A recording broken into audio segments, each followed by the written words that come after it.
문제를 해결하는 새로운 분석 방법이다라고는 받아들이고 있어요. 그래서 굉장히 이 분석 방법을 처음 봤을 때 되게 관심이 많았고요.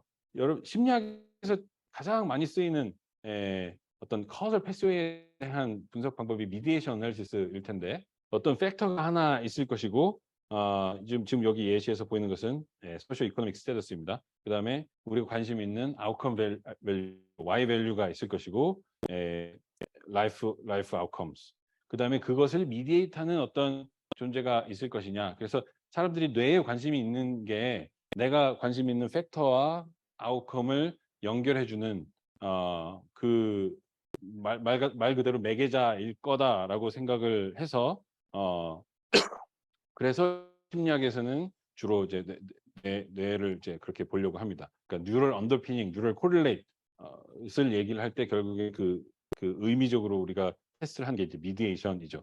그 미디에이션 어널리시스는 이제 분석의 단계로 분리를 했을 때 파라메트릭 매핑 하는 거거든요.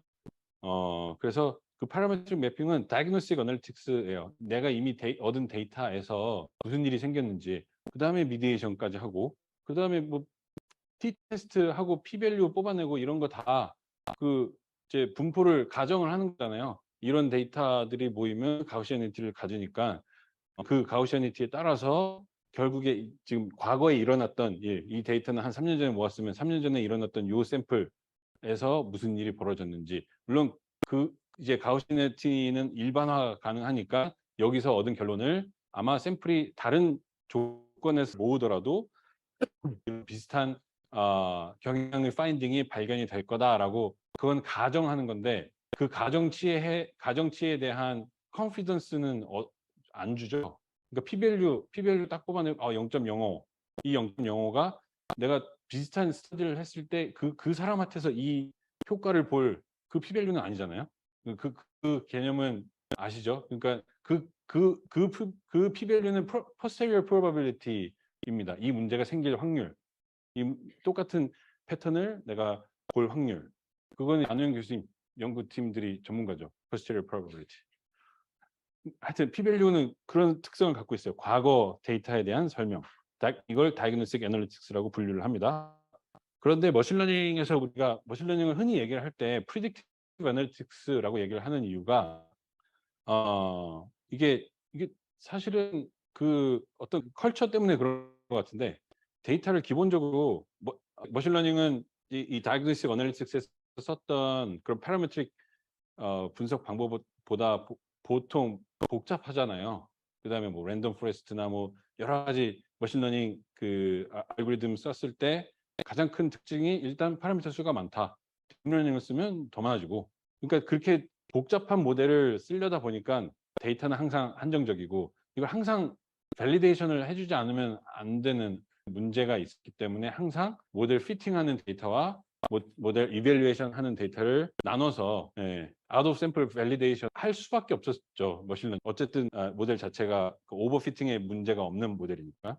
그래서 그 이유 때문에 데이터를 스플릿해서 언신 데이터에 대한 그 모델 퍼포먼스를 우리가 노트하고 이게 제너럴라이저블 한지를 테스팅을 하기 때문에 그래서 프리딕티브 애널리틱스라고 얘기를 합니다. 그러니까 이거랑 이런 모델을 썼을 때 아직 일어나지 않은 그 주가 예측을 진짜 할 거냐, 미래 예측을 진짜 할 거냐 하는 거랑은 좀 다른 문제예요. 그리고 우리한테 조금 더 릴레번트 하다면 환자 트리트먼트 리스폰스를 예측할 수 있는지 아직 트리트 하지 않았던, 그러니까 내가 쓰려는 모델은 이 사람들이랑 비슷한 케이스의 사람들이 어떤 트리트먼트 리스폰스를 보였는지 그런 레트로스펙티브 데이터를 스플릿을 해서 밸리데이션 한 모델은 있는데 이제 이 한 사람한테 디플로이를 할 때는 처음으로 이제 미래에 대한 데이터를 진짜 프리딕트 하는지 그걸 테스트 하는 거죠.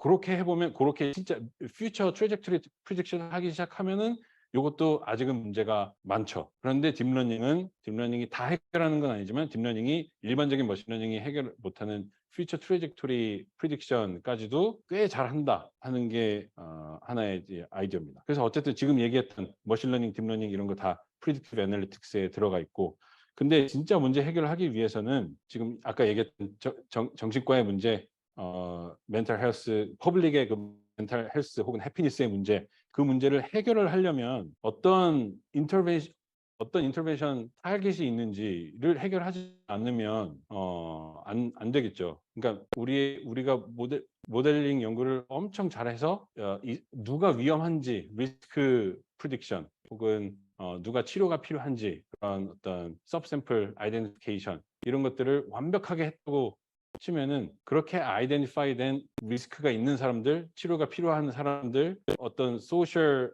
프로모션 팔로틱 어떤 인터벤션이 필요한 서브 파퓰레이션들한테 그러면 무엇을 해줄 수 있느냐, 그 인터벤션에 대해서 아이디어가 없으면 문제 해결이 안 되겠죠. 그 부분을 이제 모델링으로 해결을 하려는 게 프리스크립티브 어널리틱스입니다. 요런 어널리틱스의 종류는 사실 비즈니스 쪽에서 이제 비즈니스 애널리틱스 쪽에서 먼저 이야기를 했는데, 이거는 모든 휴머니티에 다 적용이 되고 아카데믹 리서치에도 그대로 적용이 되는 것 같아요. 그래서 요 프리스크립티브 어널리틱스, how can we make it happen? 내가 생각하는 어떤 desired outcome이 있는데 그 desired outcome을 어떻게 줄 것이냐, 어떻게 생성할 수 있을 것이냐, 여기에 도움을 주는 모델들이 있다. 그러니까 요거는 단계고요. 다이그노스틱스에서 프리딕티브로 넘어왔고, 프리딕티브 어널리틱스들이 잘 하다 보니까 이것만 가지고 해결 안 되는 문제가 있어서 프리스크립션이 필요하구나, 프리스크립티브 어널리틱스가 필요하다 해서 이것들이 이제 프리스크립티브 어널리틱스까지 얻어지면 우리는 이제 인사이트를 넘어서 포사이트, 미래를 우리가 원하는 방향대로 인터빈 할 수 있는 놀리지를 얻을 수 있다 하는 것입니다. 이런 프리스크립티브 어널리틱스를 할 수 있는 방법 중에 하나가 커절 머신 러닝이라고 생각을 하고, 커절 머신 러닝 커뮤니티에서 개발을 한 모델들이 이런 밸류들을 줄 수 있다고 생각을 합니다. 그것은 이게 위에서 보여드렸던 요 심텀 베이스 캐테고리를 어떤 식으로 다시 리클러스터링을 하고 그 리클러스터링 된 애들 가지고 어떤 인터벤션 스트래지를 생각을 할 거냐라는 거랑 되게 좀 얼라인 되는 것 같아요. 어떤 예를 들어서 트라우마라는 그 팩터가 있다라고 치면, 근데 트라우마틱한 이벤트를 경험을 했을 때 모든 사람들이 다 PTSD를 발현하는 게 아니잖아요. 어떤 사람들은 리질리언스가 있고 어떤 사람들은 굉장히 vulnerable 할 거고, 그러니까 심리학에서는 딱 그런 인디비주얼 디퍼런스를 찾으려는 시도들을 많이 하고 있었고, 인디비주얼 디퍼런스를 잘 픽업할 수 있는 모델링 방법 중에 하나가 이런 커절 머신 러닝, 그 중에서 제너럴라이즈 랜덤 포레스트입니다. 그러니까 어떤 사건을 경험한 사람들이 있고 경험을 하지 않은 사람이 있을 때 컨벤셔널한 미디에이션 어널리시스다 하면은 지금 팩터가 있고 마지막 아웃컴이 있고 그 아웃컴을 조절하는 조절 효과가 미디에이터가 있는지 이거를 전체 그룹에 대고 모델 피팅을 하겠죠. 그 다음에 이 미디에이션만 가지고 이게 다 설명이 안 되고 섹스나 에이지나 뭐 여러 가지 코베리어들 중에서 모더레이션을 하는 애가 있을 거다 해서 미디에이션에다가 모더레이션까지 추가를 해서 미디에이티브 모더레이션, 모더레이티브 미디에이터 뭐 이런 것들을 쭉 하는 게 이제 그 스태티스컬 어널리시스 방법인데, 제너럴라이즈 랜덤 포레스트도 얻으려는 효과는, 테스트 하려는 그 퀘스천은 비슷한데 이제 방법이 좀 다릅니다. 다양한 특성을 지닌 전체 표본 데이터 수집을 한다 하는 것은 데이터를 갖고 한다 하는 건 똑같고, 데이터를 기반으로 내가 관심 있는 트라우마틱 이벤트라는 이 사건이 모두에게 일어났을 가상적인 어떤 시뮬레이션, 요걸 이제 카운터팩추얼 모델링을 통해서 시뮬레이션을 할 수가 있고, 데이터 이렇게 이제 랜덤 포레스트, 제너럴라이즈 랜덤 포레스트라는 이런 모델을 이용을 해서 이펙트를 각 개인별로 혹은 서브그룹별로 이펙트가 어떤지, 이 커절 팩터의 이펙트가 얼마나 다른지, 작을 수도 있고 클 수도 있고, 이것을 이제 보고 이펙트가 컸던 사람들, 피해가 많이 컸던 사람들, 많이 작았던 사람들, 이런 식으로 나눌 수가 있습니다. 그리고 이거 나누는 거는 이제 뭐 리스크 스트래티피케이션 이런 식으로 이해를 하시면 될 거고, 그 리스크 스트래티피케이션을 하는 데 있어서 resilience vs vulnerable 그룹을 나누는 데 있어서 핵심적인 기여를 했던 여러 가지 코베리어들이 있을 거예요. 그 코베리어들, 혹은 그것의 컨비네이션들이 있을 건데 그 컨비네이션을 픽업할 수 있는 것이 이 랜덤 포레스트의 또 다른 사이언티픽 디스커버리입니다. 그러니까 이런 상황에서 지금 예시로 나와 있는 것은 여러 가지 소시오 데모그래픽 베리어블이었지만 그 뇌과학하는 사람들은 내가 지금 관심 있는 다양한 어떤 그런 메저드, 행동에 관심 있는 파이널 행동적인 아웃컴에 영향을 줄 것으로 생각이 되는 다양한 제가 말하는 다양한 거라는 것은 지금 예시는 4개가 있었지만 400개가 돼도 되고 4000개가 돼도 돼요. 아주 다양하고 멀티 다이멘셔널하고 서로 하이리 코릴레이트 돼 있는 애들도 조금 베리언트를 이용을 하면 그런 복잡한 모델도 제너럴라이즈 랜덤 포레스트로 처리를 할 수 있습니다. 이제 그것의 디테일에 대해서는 진우 쌤이 이제 얘기를 해주실 거고. 시작을 하겠습니다. 이 부분은 그 GRF가 그래서 어떤 식으로 굴러가길래 이제 기존의 방식들이 해내지 못한 그 샘플 레벨에서의 어떤 인디비주얼라이즈드 커설 이펙트를 추정할 수 있는가, 그것에 대한 어떤 원리를 좀 설명을 드리려고 하고요. 그 다음에 원래는 이제 제가 이걸로 한 1년 동안 썼던 논문이 하나 있어서 그거를 좀 소개하는 시간을 잠깐 가져보려고 했는데, 그 부분은 좀 이제 시간 관계상 좀 건너뛰어보고 GRF 자체가 알고리즘에 좀 집중해서 톡을 해볼 예정입니다. 네, 그래서 방금 말씀드렸던 것처럼 GRF에 대한 이야기를 하기 이전에 GRF가 속해져 있는 그 커설 머신러닝이라는 그 어떤 분파에 대한 좀 이해가 필요할 것 같습니다. 그래서 또 커설 머신러닝을 이야기하기 이전에 커설 인퍼런스가 간단하게 무엇인지, 그리고 거기서 머신러닝의 어떤 한계점들을 극복해왔는지 이런 것들을 또 잠깐 얘기를 해볼 거고요. 두 번째에서 이제 커설 머신러닝 알고리즘으로서 GRF에 대한 이야기를 좀 해보고자 합니다. 세 번째는 건너뛰어보려고 합니다. 그래서 아까 교수님께서 말씀하신 크게 이러한 플로우를 가지고 이제 진행이 되는데요. GRF가 사실 가장 크게 좀 좋은 점이다라고 이야기를 해본다면, 각 샘플 레벨에서 각 아이들의 각 샘플의 그 어떤 트리트먼트에 있어서의 그 커설 이펙트를 뱉어준다는 겁니다. 그래서 이제 이 부분을 어떻게 계산하는가에 대한 이야기를 좀 해보려고 하는데요. 그래서 먼저 이런 양적 연구에서 그 커절 인퍼런스에서 어떻게 그 커절 이펙트를 좀 정의를 해왔는지 그 언어를 좀 알아볼 필요가 있습니다. 그래서 사실 뭐 이렇게 막 수학적인 이야기부터 하면은 좀 지루하니까 우리가 일상에서 좀 인과적인 이야기를 어떻게 보통 하는지 한번 좀 살펴보도록 하겠습니다. 이런 이야기를 되게 많이 합니다. 그래서 내 인생에 너만 없었다면 뭐 내 인생이 이 모양은 아니었을 텐데, 이런 이야기들을 많이 하죠. 그래서 이런 어떤 이야기들의 그 배경에는 그러니까 너라는 사람의 존재가 내 인생이 이 모양이 된 어떤 원인이다라는 이야기가 깔려 있습니다. 근데 이런 어떤 생각을 검증을 해보려면 어떻게 해야 될까요? 너가 내 인생에 미치는 인과효과를 알아보는 방법은 너가 있는 내 인생이랑 너가 없는 내 인생을 비교해보고, 너가 없는 내 인생에서도 내 인생이 이 모양이면 그 원인은 너가 아니라 내 인생에 있을 가능성이 크겠죠. 그래서 이거를 수학적으로 이제 루빈이라는 통계학자가 Potential Outcomes Framework라는 이름으로 이런 식으로 정의를 했습니다. 그러니까 여기서 이제 그 타우는 causal effect고요, y는 우리가 보고자 하는 그 outcome variable이고요, w가 여기서 그 원인에 해당하는 변수입니다. 또 원인이 있을 때를 1, 없을 때를 0으로 해서 원인이 있을 때의 아웃컴과 원인이 없을 때의 아웃컴을 빼서 causal effect를 추정을 해줍니다. 그래서 이게 지금 각 샘플 레벨별로 다 있겠죠. GRF가 이거를 뱉어준다는 건데, 뭐 더 나아가서 이제 이것들의 어떤 전체 모집단에서의 평균 인과효과, 우리가 8라고 이제 부를 겁니다. 8가 있을 겁니다. 얘네들은 그냥 이제 다 평균을 내주면 되겠죠. 그래서 별로 어렵지 않습니다. 근데 이 어떤 그 개념의 이름이 왜 potential outcomes일까요? 그걸 좀 생각해 볼 필요가 있는데요. 그거는 바로 이제 이 어떤 수식들에서 지금 하이라이트 친 부분들이 우리가 실제 현실 세계에서는 얻을 수가 없는 잠재적인 어떤 가능성으로만 존재하는 결과값들이기 때문입니다. 그래서 이제 그 인과추론에서의 어떤 근본적인 문제는 사실 결측치 문제입니다. 그러니까 이런 것들을 추정하기 위해서는 우리가 현실 세계에서 수집할 수가 없는 이 데이터들이 먼저 있어야 될 것 같아요. 그래서 이런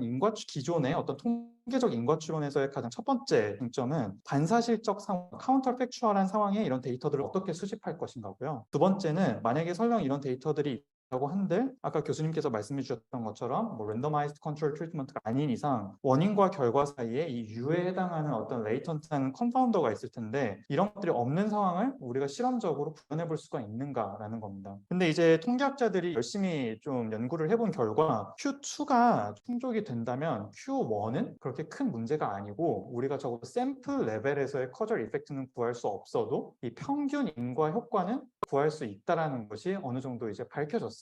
그래서 이제 뭐 그 이유에 대한 어떤 증명은 생략하는 걸로 하고요. 이 두 번째, 그러니까 원인과 결과 사이에 컨파운더가 없는가가 이제 어떤 핵심적인 쟁점이 되는 것이겠죠. 그래서 이제 방금 말씀드렸듯이 이제 뭐 RCT 같은 것들이 아닌 이상 이런 우리가 가지고 있는 데이터에서는 이런 unconfoundness가 충족되는 경우는 단언컨대 없습니다. 그래서 이제 어떤 수리적 모델링으로 좀 해결을 해야 되는 상황인데요. 이거를 위해서 아주 간단한 식을 먼저 고안을 해봤습니다. 경제학자들이 고안을 해봤는데요. 이거는 지금 각 샘플들에 대해서 그 각 샘플들이 가지고 있는 어떤 피처들 X가 있을 거고요. 그리고 W, 원인 변수가 있을 것입니다. 그리고 Y, 우리가 수집한 결과 변수들이 있을 텐데요. 이걸 가지고 이제 이 X들을 모두 통제했을 때 W가 그러니까 이 사람이 어떤 트리트먼트가 주어질지 주어지지 않을지 뭐 예를 들어서 아까 교수님의 사례에서는 어떤 뭐 인종이라던가 성별, 연령 뭐 이런 어떤 다양한 피처들을 통제를 했을 때 이 사람이 뭐 트라우마틱한 이벤트를 겪을지 말지가 랜덤하게 정해지는 상황이라는 걸 이제 가정을 하고 있습니다. 그러니까 W를 X를 컨트롤함으로써 orthogonalize 시키는 거죠. 그 다음에 이 W가 아까 1 아니면 0이라고 했었잖아요. 원인 변수가 주어졌느냐 주어지지 않았냐를 가지고 앞에 타우를 붙입니다. 이 타우가 우리가 찾고자 하는 커절 이펙트입니다. 그래서 여기에서 가정된 이 세 가지 어떤 가정들이 첫 번째는 방금 말씀드렸듯이 W는 XI를 통제했을 때 이제 unconfounded 하다라는 가정이 필요하고요. 두 번째와 세 번째 각각 이렇게 볼 수 있습니다. 여기서 조금 주목해 볼 건 세 번째 가정인데요.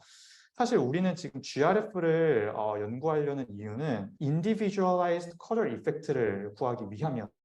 근데 이런 어떤 간단한 모형의 식으로는 causal effect의 individual difference는 알아볼 수가 없고요. 모든 샘플들에게 어떤 뭐 트라우마틱한 이벤트가 갖는 이 causal effect가 상수일 것이다. 즉 완전히 호모지니어스할 것이다라는 가정들이 전제가 되어 있습니다. 그래서 우리가 이제 본격적으로 어떤 causal effect의 어떤 heterogeneity라던가 individual difference 를 좀 연구를 하기 위해서는 적어도 세 번째 가정은 좀 릴렉스 해볼 필요가 있을 것입니다. 그래서 저는 이 두 번째와 세 번째 가정을 어떻게 이제 릴렉스 할 수 있을지에 대해서 좀 간단하게 얘기를 해보려고 하는데요. 두 번째 가정을 느슨히 하는 방법은 그러니까 두 번째 가정이 이제 그 코베리엇이 그러니까 Y에 어떤 리니어한 영향을 미친다는 거는데 그래서 이 베타 XI를 아예 펑션, 논리니어 펑션 폼으로 만들어주는 이제 이렇게 했을 때 이제 근데 이렇게 했는데 이건 되게 주먹구구식 방법인 것 같잖아요. 이 넌리니언 폼이 무엇인지 모르는 상태에서 사실 이거를 논한다는 건 의미가 없을 것입니다. 그래서 이 어떤 식 자체를 모든 상황에 적용이 가능하도록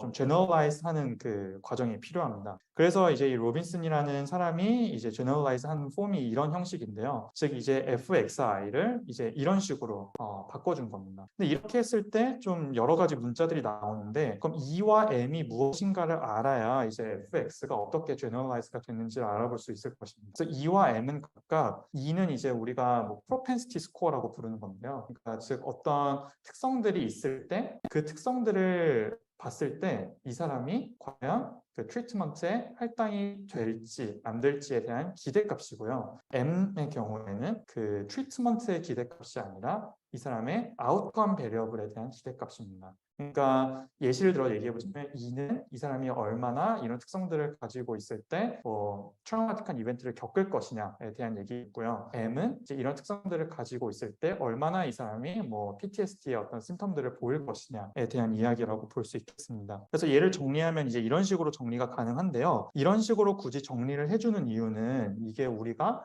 아주 쉽게 이제 타워 값을 추정할 수 있는 1차식의 형식이기 때문입니다. 예를 들어서 우리가 이제 주어진 y와 x를 가지고 m과 e 값을 알아낼 수가 있다면 좌항에 있는 y와 m 값 모두 다 우리 수중에 있는 거고요.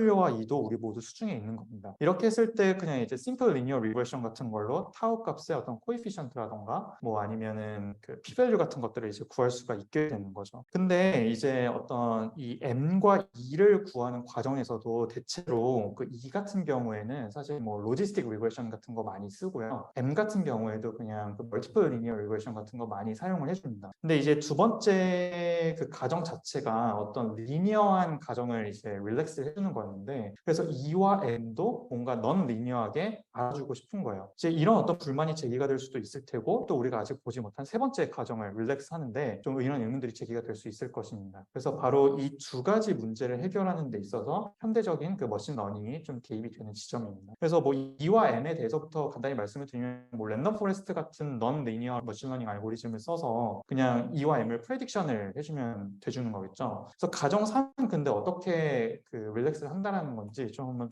자세히 보도록 하겠습니다. 이제 우리가 가지고 있는 식이 얘인데요. 지금 이 타워가 상수인 게 좀 마음에 안 드는 거죠. 그래서 똑같이 얘를 x에 대한 어떤 펑션 폼으로 만들어주는 겁니다. 이 말인 즉슨, 그 전에, 그래서 이제 타워 같은 경우에는 아까 average treatment 있다고 했습니다. 그러니까 전체 모집단에서 이 원인이 갖는 어떤 커절 이펙트를 하나의 상수로 이제 표현을 해준 거예요. 근데 이제 여기서 이제 얘를 함수화함에 따라서 x에 따라서 컨디셔널한 average treatment 이펙트를 볼 수가 있다는 거예요. 얘를 이제 K라고 불러줄 건데요. 이 GRF가 내뱉어주는 값이 각 샘플 레벨에서의 K 값들입니다. 이제 좀 뭔가 이해가 잘 되시죠? 그래서 그 샘플이 이런 특성들을 가지고 있으니까 샘플 레벨 K가 이런 값일 거다. 이런 걸 뱉어주는 거죠. 그래서 우리는 결국 이제 타우 XI를 좀 계산을 하는 게 하나의 그 어떤 목표 같았습니다. 그래서 이 의미를 다시 한번 생각을 해본다면, 타우를 x에 대해서 함수처럼 만들었다는 건 각 표본의 x에 따라서 커절 이펙트가 헤테로지니어스하다는 것이 됩니다. 거꾸로 동일한 어떤 피처들을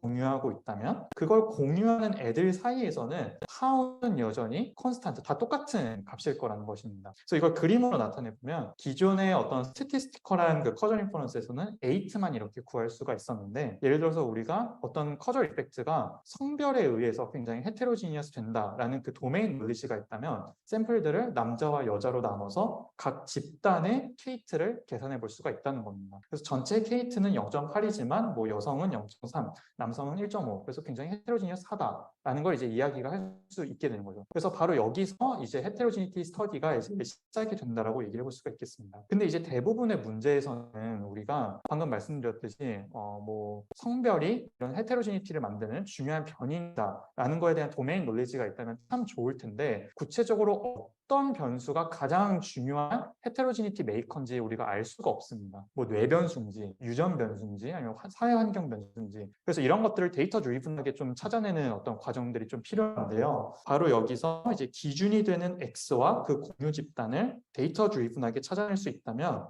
앞선 방식, 그러니까 이 식을 가지고 케이트를 이제 우리가 계산해 볼 수가 있을 것입니다. 그러니까 이제 여기서의 목적은 기준이 되는 X를 어떻게 찾아낼 것이냐, 그러니까 한 가지 문제가 되는 겁니다. 그래서 이제 이 GRF를 개발한 그 스탠포드의 그 수잔 에시나 뭐 스테판 웨이거 같은 사람들이 랜덤 포레스트라는 아주 그 기본적인 그 머신러닝 모델에서 착안을 했습니다. 그래서 기준이 되는 X와 그 공유 집단을 랜덤 포레스트가 어떻게 찾아내는지에 대한 이제 이야기를 좀 간단하게 해볼 건데요. 예를 들어서 우리가 왼쪽에서 가지고 있는 뭐 데이터 셋이 이렇게 있다고 칩시다. 그래서 랜덤 포레스트는 먼저 서브젝트 중에 몇 개를 이렇게 부트스트래핑을 해서 सब샘플을 만듭니다. 그 다음에 이제 칼럼이 되는 그 X 변수도 이렇게 무작위로 일부만 뽑아와서요. 이렇게 그 트리 형태의 모양을 하나 만들어줍니다. 그리고 또 이제 새로 추출을 해서 또 다른 모델을 만들어주고, 이렇게 해서 뭐 각각의 그 썸샘플에서 이런 트리들을 만들어줍니다. 그래서 얘네들을 이제 다 앙상블을 해준다고 하죠. 하나를 합쳐주는 건데요. 그래서 이렇게 트리가 모인다고 해서 랜덤 포레스트라는 이름을 지었습니다. 근데 이런 트리들을 지을 때 어떻게 이제 짓느냐라는 걸 좀 생각을 해보면, 이 지금 여기 X1과 X2가 지금 이렇게 선택이 되었는데요. 이 둘 중에 어떤 걸 기준으로 이렇게 스플릿을 했을 때 이 각각에 포함되는 그 데이터 셋들이 있겠죠. 그 데이터 셋들의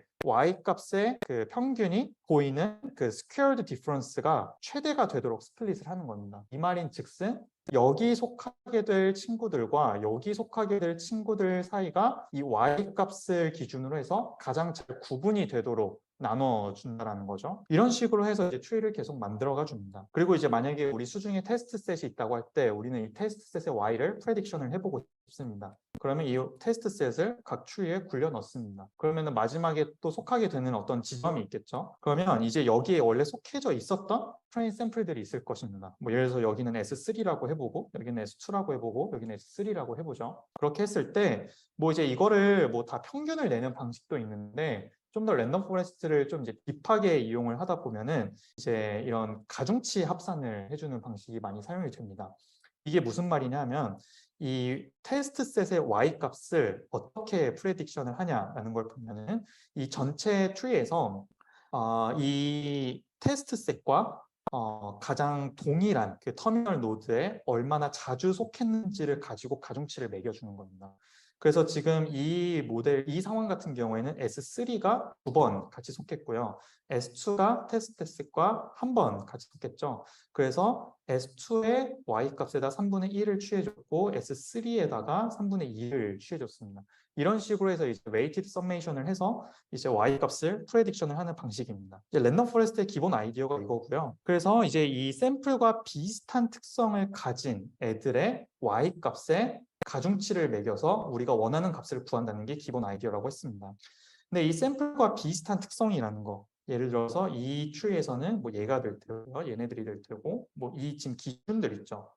얘네들 기준들은 무엇을 기준으로 만들어진 어떤 기준인가요? 그러니까 지금 여기 하이라이트가 되어 있었던 이렇게 그리디하게 찾았을 때 이 터미널 노드의 y 값의 스퀘어드 디퍼런스가 최대가 되도록 스플릿을 한다고 이야기를 해줬죠. 그래서 이걸 약간 조금 생각을 바꿔서 만약에 y 값의 스퀘어드 디퍼런스가 최대가 되도록 하는 게 아니라 이 아이들의 각각의 어떤 커절 이펙트가 가장 잘 구분되도록 추리를 스플릿 해줄 수 있다면 이 커절 이펙트가 가장 잘 구분이 되도록 만들어주는 이 변수들을 데이터 드리븐하게 찾아낼 수가 있을 것입니다. 네, 그래서 똑같습니다. 그래서 이제 먼저 우리가 아까 이 파란색 식을 이용해서 이 kth에 해당되는 타우 xi를 추정을 해준다라고 이야기를 했었죠. 그랬을 때 우리가 필요한 건 2와 m입니다. 그래서 2와 m을 머신러닝의 도움을 받아서 넌 리니어하게 프레딕션을 해줍니다. 그래서 2도 m도 다 이렇게 프레딕션을 해주고요. 그 다음에 이제 위 이 파란색 식으로 이런 터미널 노드가 타우 xi의 스퀘어드 디퍼런스를 최대로 할 수 있는 그 스플릿을 그리디하게 탐색을 합니다. 근데 이때 좀 재밌는 어떤 알고리즘 하나가 더 추가가 되는데요.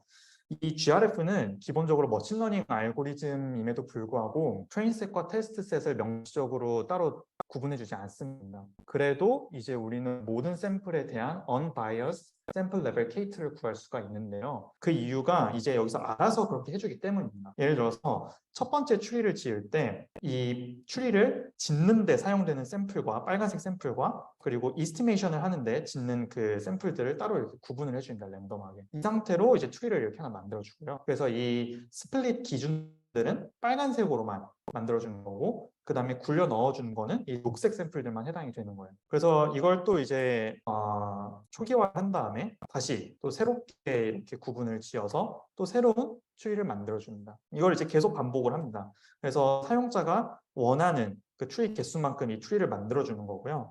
그래서 이제 이렇게 했을 때, 그래서 이러한 방식을 어니스트 트리라고 얘기를 합니다. 이게 이제 GRF가 가지고 있는 좀 재밌는 부분인데요. 그래서 별도의 명시적인 트레인 테스트 스플릿 없이도 그래서 더블 딥 프로블럼을 피하면서도 모든 샘플들의 샘플 레벨 K를 구할 수 있다는 것이 GRF의 어떤 특징입니다. 그래서 이제 이렇게 트리를 지었으니 구체적으로 어떻게 이 GRF가 샘플 레벨 K를 구한다는 건지 한번 살펴보도록 하겠습니다. 예를 들어서 먼저 S1의 샘플 레벨 K를 구한다고 한번 가정을 해보겠습니다.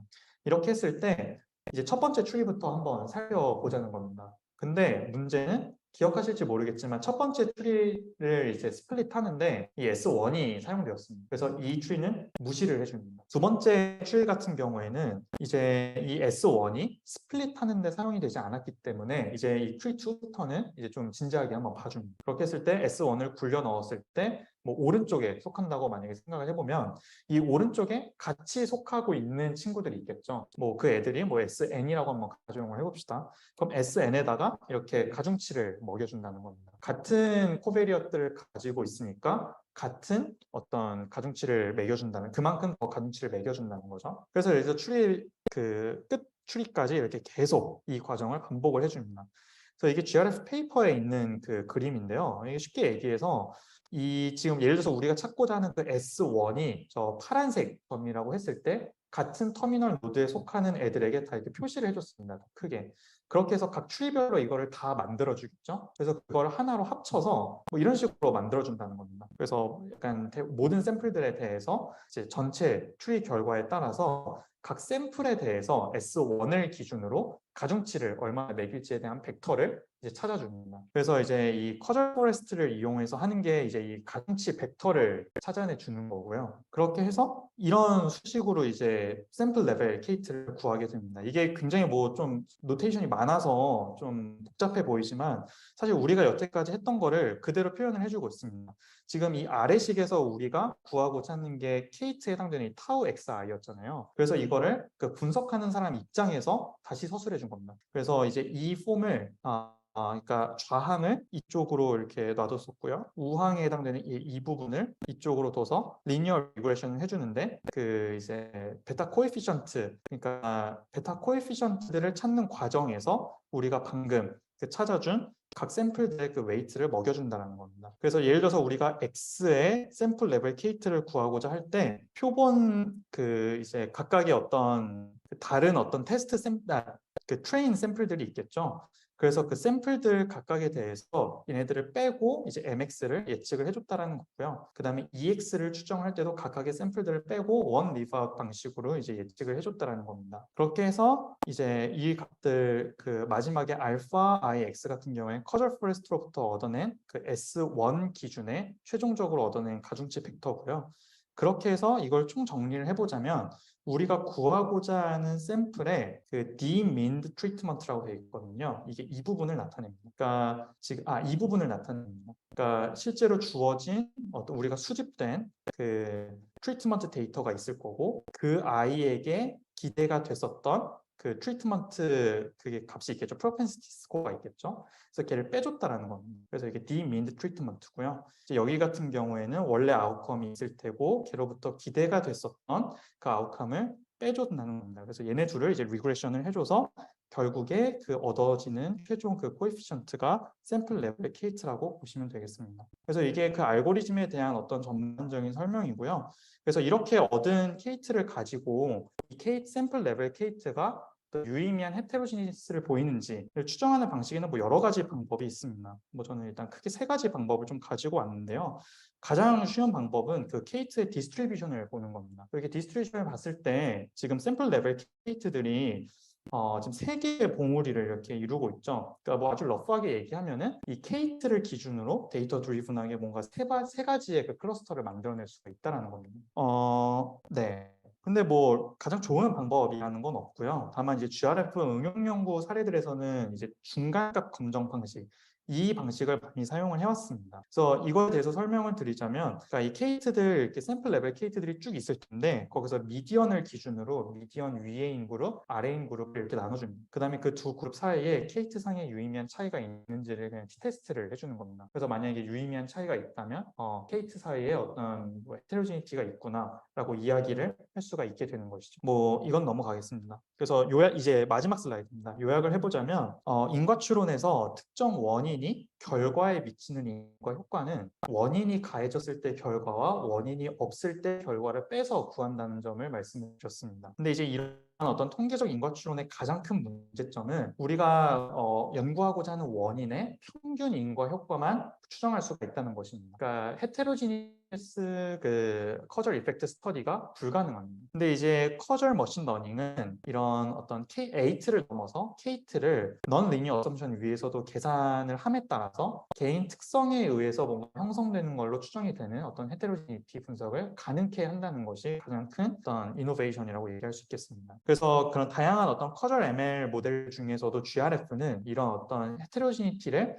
가장 크게 만드는 개인 특성이 무엇인지 데이터 드리븐하게 찾아냅니다. 이게 굉장히 중요한 게 예를 들어서 뭐 우리가 차별이 스트레스에 미치는 인과 효과의 어떤 헤테로지니티를 가장 크게 만들어내는 요인에 대해서 알고 있으면 뭐 그게 성별인지 인종인지 뭐 유전인지 이런 거를 알아내고자 할 때 사실 선행 연구들을 찾아보면은 다 도메인 논리지로 성별에 의해서 한번 찾아보겠다, 뭐 뇌 구조에 의해서 한번 찾아보겠다 이런 식으로 이야기를 하는데 그 저마다 이펙트 사이즈를 보고를 합니다. 근데 그렇게 했을 때 이게 체계적인 비교가 가능하냐라고 하면 다 그렇지가 않거든요. 다른 샘플들, 다른 변수들을 통제한 상황에서 얻어진 커저 이펙트들이 있기 때문에, 그래서 이러한 것들을 좀 시스테마틱하게 비교하기 위해서는 기존의 어떤 먼저 그 벤치마크할 변수를 기준을 잡고 이런 헤테로지니티 스터디를 하는 게 아니라 아예 뭐 환경, 심리, 행동, 뇌 유전 변수들을 다 GRF에 넣었을 때 가장 이 트리를 스플릿하는데 어떤 변수가 많이 사용이 됐는지를 가지고 이 변수가 이런 헤테로지니티를 만드는 데 있어서 가장 중요한 변수구나 라는 거를 체계적으로 비교하는 어떤 작업이 가능하다는 것입니다. 그리고 이제 뭐 아까 복잡한 수식이 있었지만 결국에는 GRF에서 우리가 얻고자 하는 샘플 레벨 케이트는 웨이티드 리니어 리그레션의 추정치일 뿐이다 라는 말씀을 좀 드리고 싶습니다. 그래서 좀 재밌게도 랜덤 포레스트라는 그 머신러닝을 사용함에도 불구하고 GRF 논문들이나 실제로 논문을 쓸 때는 이 케이트들을 프레딕션 했다라고 사용하지 않고요. 다 이스티메이션 했다라고 이야기를 합니다. 이게 머신러닝을 사용함에도 불구하고 우리가 추정을 한다라고 했을 때 그 이유가 바로 여기에 있는 것이고요. GRF의 어니스티 트리라는 속성은 명시적인 트레인 테스트 스플릿 없이도 모든 샘플에 대한 그 언바이어스 케이트를 제공해 준다는 걸 좀 기억해 두고 가셨으면 좋겠습니다. 네, 일단 알고리즘에 대한 설명은 여기까지고요. 혹시 질문이 있으면 좀 받아보도록 하겠습니다. 네, 멀티플 커렉션, 네, 사실 이제 그 이후에 제가 직접적으로 연구를 했었던 그 맥락에서 그거를 설명을 드리면 좋을 텐데요.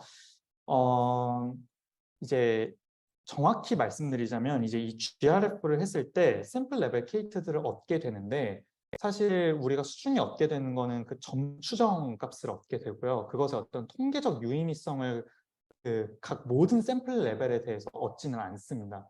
근데 이제 그럼 그것의 어떤 신뢰성을 어떻게 우리가 측정할 수 있냐, 평가할 수 있냐에 대해서는 이 GRF 안에 내장되어 있는 패키지가 있어요. 그래서 학습시킨 커절 포레스트 모델을 통째로 넣어서 얘가 뱉어낸 에이트와 케이트가 얼마나 믿을 만한 건지를 이제 테스트해주는 그 작업이 필요하거든요. 그래서 그런 식으로 이제 각 추정치의 어떤 정확성이라던가 신뢰도를 평가를 하고요. 그래서 이제 각 모든 서브젝트 레벨에 대해서 그런 식으로 멀티플 커렉션을 해주지는 않습니다. 네, 그 주상원님께서 GRF가 조절 효과, 뭐 이건 조절 효과 분석을 말씀하신 거겠죠? 조절 효과 그 모더레이션 어널리시스에 비해서 가진 장점이 무엇인지 이제 궁금하다라고 말씀을 해주셨는데, 좀 이제 여기서 한 가지 좀 명확하게 짚고 넘어가야 될 부분이 있습니다. 이제 약간 좀 이게 저희가 논문을 쓰다 보면 사실 어찌됐든 우리가 하는 대부분의 연구들은 다 어소시에이션 스터디지 커절 스터디가 아니잖아요. 근데 이제 뭐 디스커션을 쓸 때는 뭐 어떤 변수가 어떤 변수에 영향을 미쳤고 뭐 그래서 이게 가장 중요한 변수고 이런 식의 어떤 진술들을 하는데 그 모더레이션 어널리시스도 마찬가지고요. 사실 GRF도 어떻게 보면 마찬가지입니다. GRF에서 우리가 얻어낼 수 있는 그 유일한 어떤 커절 스테이트먼트는 에이트와 케이트입니다. 그러니까 원인이, 그러니까 W가 Y에 얼만큼 영향을 미쳤는지에 대해서는 우리가 커절 스테이트먼트를 해줄 수가 있는데요.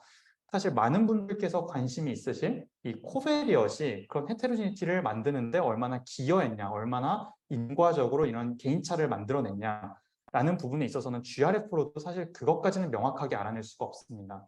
사실 뒤에 이제 제가 얘기를 못한 부분이 있는데 이 변수들의 어떤 중요도를 분석하는 과정에서 각 샘플 레벨 케이트를 y 값으로 두고, 그러니까 종속 변수로 두고요. 그 다음에 이제 그 각 샘플들이 가지고 있는 어떤 피처들이 있겠죠. 그 x 값들을 원인 변수로 두고 그냥 단순한 어떤 리니어 리그레션을 합니다. 그랬을 때 그 변수들이 케이트를 설명한다고 이렇게 이해가 되는 그 베타 코에피션트들이 각각 나오겠죠.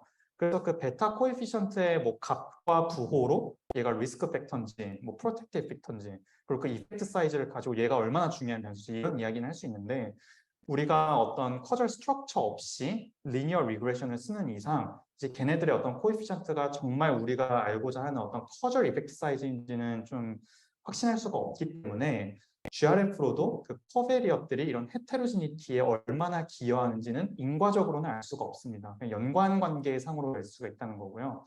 근데 이제 다시 이 질문으로 돌아오자면 그럼에도 불구하고 GRF가 조절효과 분석에 비해서 가지는 장점이라고 하면 이 우리가 보고자 했던 원인 변수가 결과 변수에 미치는 인과적인 효과를 샘플 레벨에서도 구할 수가 있다는 것이 좀 유일한 장점이라고 볼 수 있겠습니다. 아, 네네네.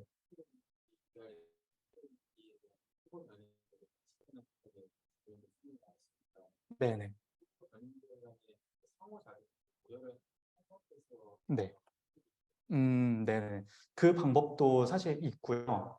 그냥 간략한 직관적인 것만 말씀을 드리면, 좀 이따 튜토리얼을 해보실 때 이제 뭐 여러 가지 방법들 쓰실 텐데 사실 거기에서는 다 이제 그 변수들 간의 인터랙션을 알아볼 수는 없어요. 그래서 조금 더 어드밴스된 방법으로 어떤 것들이 있냐면, 오히려 예를 들어서 뭐 내가 6개 변수를 코베리어스로 넣고 싶다라고 얘기하면 그 6개 변수들이 만들어내는 어떤 인터랙션들이 있을 거잖아요. 그런 것들을 없앤 상황에서 예를 들어서 각각의 변수들만이 있을 때 그 변수들이 얼마나 뭐 크고 작냐에 따라서 이 GRF가 케이트를 어떻게 그 추정을 하는지를 알아볼 수 있는 방법이 있거든요. 그러니까 이거는 제가 그 그림을 보여드릴게요. 사실 이 분석이 그건데요. 이게 이제 제 연구 피규어의 일부인데 이게 지금 제가 넣고자 했던 그 베리어블들이고 X 베리어블들이거든요. 그렇게 했을 때 예를 들어서 얘의 어떤 진짜 좀 제대로 된 그 어소시에이션을 알고 케이트와 어소시에이션을 알고 싶어요. 그러면은 얘네들을 다 미디언으로 고정을 시켜버립니다. 모든 샘플들에 대해서.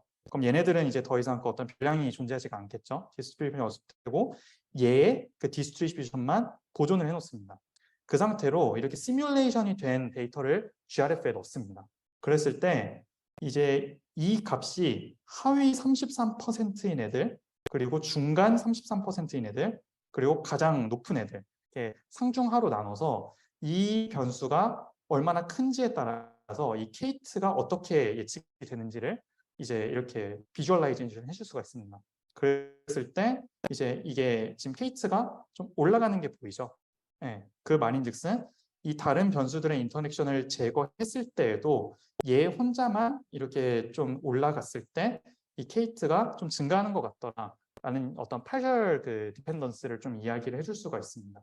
네, 네, 네. 그러면은 뭐 질문이 없으시면 네, 좀 약간 너무 빠르게 해가지고 좀 부자비하게 진행을 한 느낌이 없지 않아 있는데 들어주셔서 감사드리고요.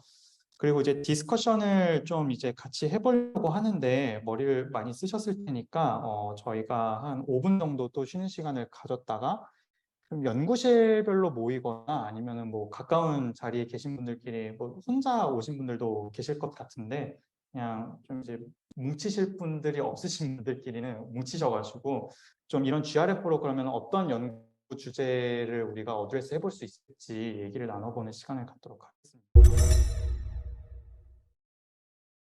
오늘 슬라이드랑 데이터 튜토리얼에 사용할 데이터셋 그리고 코드들은 여기 하단에 보이시는 GitHub 저희 연구실 레퍼토리에 저희가 다 올려놨거든요.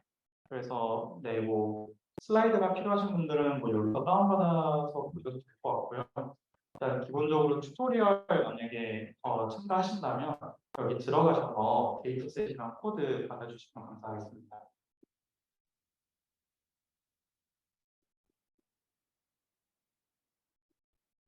네, 다 다운을 받아주셨다면 그 코드를 열어보시고요. 그래서 여기 필요한 어떤 패키지들을 이렇게 다운은 그 라인이 있습니다. 그래서 여기 패키지들이 잘 설치가 되어 있는지를 좀 확인해 주시고요. 마지막 그 22번, 23번 패키지 같은 경우에는 저희가 메일로 공지를 드릴 때 누락이 됐었던 패키지들이에요. 그래서 만약에 이 밑에서 두 개 슬라이드 패키지들이 없다면 인스톨 패키지 명령을 이용해서 다운을 받아주시면 감사하겠습니다. 네, 그래서 뭐 어느 정도 되셨으면 코드의 전반적인 그 어떤 흐름 이런 거를 조금 먼저 말씀드리는 게 좋을 것 같습니다. 그래서 먼저 데이터를 가져와서 전처리를 하는 과정을 좀 같이 진행을 해볼 거고요. 두 번째로는 이제 GRF 커저 폴리스를 피팅을 시켜보는 과정을 거칠 거고 세 번째는 이제 피팅을 해준 커널 퍼스트를 가지고 평균 인과 효과, 아까 에이트와 샘플 레벨 케이트를 이스티메이션하는 과정을 거쳐줄 겁니다. 그다음 네 번째로는 이제 헤테로지니티가 이 추정된 케이트 사이에서 있는지를 알아보기 위해서 아까 제가 예시로 설명드렸던 중간값 비교 방식을 한번 같이 진행을 해볼 거고요. 다섯 번째로는 이제 아까 말씀드렸던 그 코베리어트 중에 어떤 것들이 좀 중요한 코베리어트이고 그다음에 어떤 애들이 리스크에서 뭐 예를 들어서 트라우마 관련된 경험의 커즐 이펙트를 높이는 게 아니죠. 커즐 이펙트와 좀 정적인 상관관계가 있는 그 변인들 혹은 뭐 부적인 상관관계가 있는 변인들이 무엇인지 좀 살펴보는 시간을 가져보고 큽니다. 그래서 먼저 그 데이터 전처리를 같이 좀 해보려고 합니다. 일단 뭐 지금 진행해도 괜찮을까요? 좀 문제 겪고 계신 분 안 계시죠? 네. 글자 크기 잘 보이시나요? 네, 감사합니다. 그래서 데이터 같은 경우에는 이제 뭐 각자 그 디렉토리에서 복사해서 그냥 붙여 주시고요. 데이터 뭐 한번 보겠습니다. 그래서 저희가 그 오늘 사용하고자 하는 데이터는 크게 이제 8개의 변수로 이루어져 있는데요. 앞에 이제 뭐 Depression Diagnosis, Drug 이게 각각이 이제 결과 그리고 이제 그 원인입니다. 그리고 이제 나머지 6개가 이제 우리가 살펴보고자 하는 코베리어트들이고요. 뭐 사실 이게 그 좀 약간 시뮬레이션 된 데이터여서 그냥 칼럼도 저희가 이해하기 쉽게 그냥 이름을 붙인 거거든요. 진짜 데이터가 아닙니다. 그래서 저희의 오늘 그 리서치 퀘스천은 이제 이 age, sex, A, B, C, D 이 변수들에 따라서 그게 아니죠. 죄송합니다. 그러니까 어떤 약을 처방을 받았을 때, 내가 복용을 했을 때, 몇 개월 후에 우울증을 진단받을 결과 변수에 미치는 어떤 커즐 이펙트를 먼저 알아보고 싶은 거고요. 그 커즐 이펙트가 헤테로지니어스한지, 그 헤테로지니어스하다면 그 개인차가 이 6개의 변인들 간에 어떠한 연관을 보이는지 이런 것들을 좀 같이 알아보고자 합니다. 그래서 지금 팩터 변수들이 첫 번째, 두 번째, 네 번째거든요. 그래서 얘네들을 뭐 팩터로 만들어주는 작업을 거치고요. 그 다음에 이제 이 8개 변수들 중에서 좀 베리언스가 0에 가까워가지고 정보값들이 없는 애는 없는지를 한번 테스트를 해주기 위해서 이제 죄송합니다. 제가 안 불러놨네요.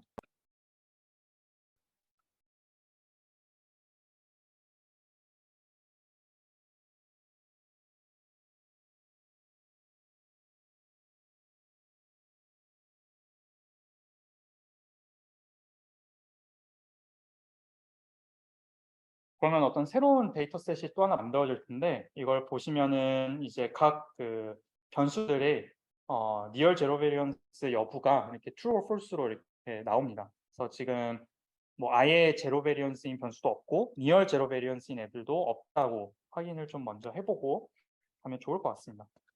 그다음에 이제 그 연속형 변수들에 대해서 스탠다다이제이션을 먼저 좀 진행을 해줄 건데요.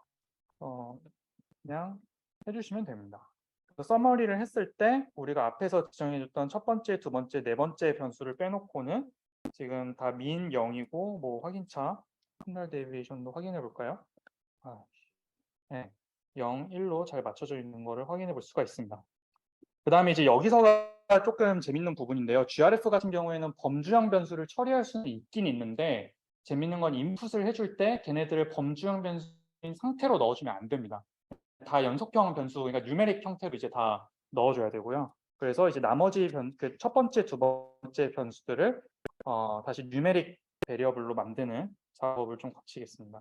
그래서 굳이 이걸 다시 처음에 이제 다 이렇게 팩터형 변수로 만들었는데 이렇게 마지막에 하는 이유는 얘들만 빼놓고 스탠다다이제이션을 해주기 위함이었습니다.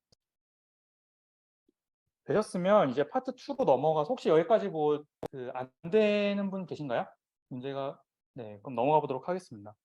그래서 이제 GRF를 본격적으로 좀 피팅을 시켜줄 건데요. 세 번째부터 여덟 번째, 그러니까 첫 번째, 두 번째 거 빼놓고를 이제 X로 넣어주고요.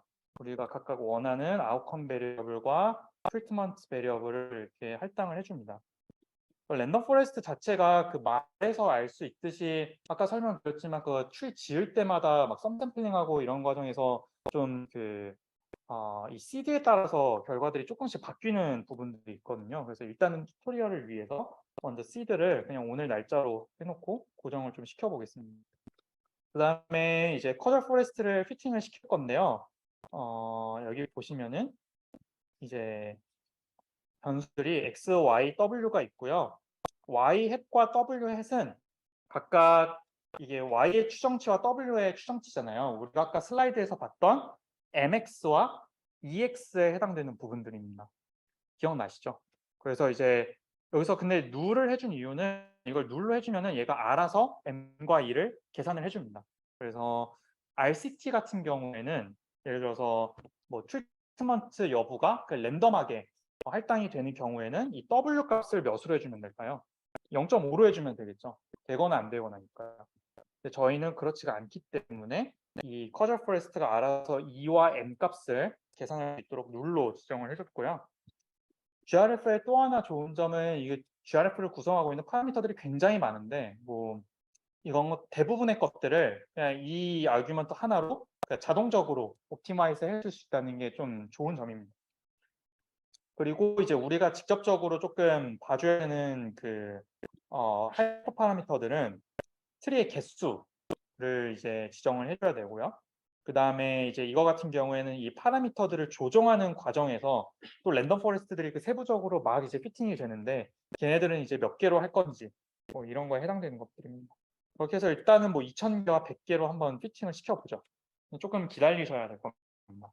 뭐 문제를 겪고 계신 분이 계시다면 부끄러워하지 마시고 그냥 손을 들어주시면 저희가 도와드리겠습니다.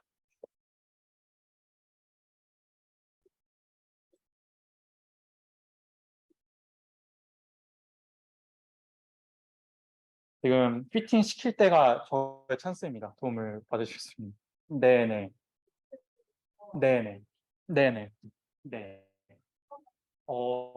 네, 그렇죠. 왜냐면은 사실 GRF는 가장 기본적으로 어떤 원인이 있고 그 원인이 어떤 결과 변수가 있을 때 이 둘의 커저 릴레이션십을 알아보는 거거든요. 1차적으로는. 그래서 사실 GRF로는 뭐 어떤 코베리엇이 헤테로지니티를 만드는지는 데이터 드리븐하게 얘기해 줄 수 있지만 기본적인 세팅을 W와 Y 같은 경우에는 반드시 해주셔야 됩니다. 그게 이제 연구 질문과도 직결이 되어 있는 부분이기 때문에. 네. 혹시 이거 피팅 안 되신 분 계신가요? 뭐 컴퓨터 안 되시나요? 네, 일단은 진행을 그럼 먼저 조금 해보겠습니다. 하고 해주셔서. 자, 그랬을 때 이제 이 58번째 줄에 있는 이 테스트 캘리브레이션이라는 함수를 해보시면, 그리고 이제 열어보시면 뭐 이런 형식의, 그러니까 리그레션 형식의 결과값이 나오는데요. 이제 이 테스트 캘리브레이션이 뭐냐면 아까 질문 주셨던 이제 우리가 GRF를 통해서 얻은 H와 K트 값이 얼마나 믿음직한 값들이냐를 약간 테스트하는 하나의 방식입니다. 그랬을 때 이제 두 가지의 어떤 매저가 나옵니다. 첫 번째 mean prediction을 그 이름에서 약간 좀 시사가 되듯이 이 GRF가 평균 인거 효과를 얼마나 잘 추정을 했냐에 해당되는 매트릭입니다. 그래서 이 값이 1에 가까우면 가까울수록 GRF가 A를 잘 추정했다라는 식으로 이해를 하시면 되겠습니다. 구체적인 어떤 원리나 이런 것들은 여기서는 뭐 설명을 드리지는 않겠습니다. 그리고 이제 두 번째로 이 디퍼런셜 프레디션 같은 경우에는 이제 H를 넘어서 이 커널 포레스트가 이제 샘플 레벨 케이스들을 얼마나 잘 추정을 했는지 테스트하는 하나의 방식이거든요. 그래서 여기서는 뭐 예보다는 조금 일로부터 떨어져 있긴 한데 지금 일반적으로 GRF 개발자들이나 뭐 선행 연구들에서는 이 두 개의 값이 모두 이제 시그니피컨트하고 포지티브일 경우에는 어느 정도 이제 만한 모델로 이해를 하자라는 이제 이야기들을 좀 하고 있습니다. 그래서 이런 식으로 그냥 간단하게 좀 모델 핏에 대한 이밸류에이션을 좀 해주실 수가 있고요. 그렇게 했을 때 이제 여기서 이제 커즐 포레스트 이거 좀 믿을 만한 친구인 것 같다라고 이제 넘어가신 다음에 그 다음 이제 파트 3로 이제 그럼 8가 진짜 몇이나 되는지 한번 추정을 좀 해보겠습니다. 그래서 8를 추정하는 방식은 그냥 직관적으로 그 GRF 패키지에 이 펑션이 있습니다. 그래서 여기에다가 피팅을 시켜줬던 그 커즐 포레스트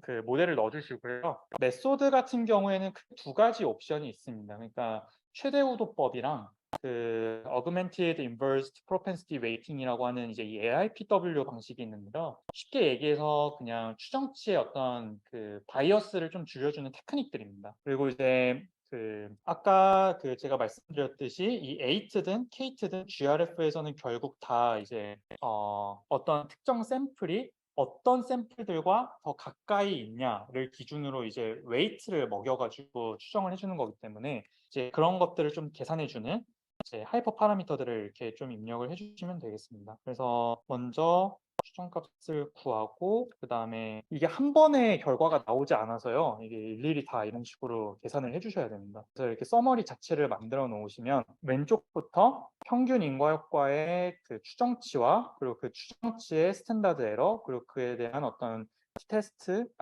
T 밸류, 그 다음에 이제 P 밸류를 이렇게 얻으실 수가 있습니다. 그래서 이거는 뭐 시뮬레이션 된 데이터이기 때문에 그냥 굉장히 이상적으로 나온 거고요. 그래서 지금 보시면은 이것이 의미하는 바가 그 아까 인과 효과를 우리가 이야기를 할 때 예를 들어서 이 약을 복용하고 났을 때의 그 우울증 처방 여부와 진단 여부와 그리고 이 약을 복용하지 않았을 때 우울증 진단 여부를 뺀 값이라고 했죠. 그래서 사실 이 시뮬레이션 데이터가 조금 애매한 부분이 이 y 밸류가 바이너리 0 아니면 1인데 그래서 이걸 결과를 해석하는 게 사실 조금 애매한 측면이 있습니다. 근데 그냥 튜토리얼상 어쩔 수 없이 그 데이터를 가지고 오긴 했는데요. 일반적으로 이제 분석을 해주실 때는 이제 y 베리어블은 약간 컨티뉴어스 베리어블로 처리를 하신 다음에 분석을 하셔야 이거를 좀 해석하는데 좀 더 자연스럽게 해석이 될 것 같습니다.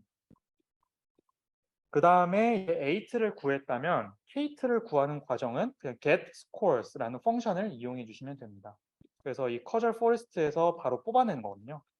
그래서 이 케이트 값을 불러오면 이렇게 각 서브젝트별로 값들이 이렇게 딱 나오는 거를 확인해 보실 수가 있습니다. 그래서 얘를 저는 원래 있었던 그 데이터 프레임에다가 칼럼으로 추가를 해주려고 합니다. 그 다음에 아까 그 헤테로지니티를 약간 전반적으로 볼 수 있는 하나의 방법으로 히스토그램 그리는 게 있었는데요. 네, 아까 이걸로 제가 사실 슬라이드에 넣은 거여서 아까 보셨던 그림입니다. 이런 식으로 케이트의 그 분포가 좀 나와 있는 거를 확인해 보실 수가 있고요. 이게 사용하는 방법은 진짜 별거 없습니다. 혹시 여기까지 좀 문제가 있거나 질문 하실 분 계신가요? 아니면 네네네. 네.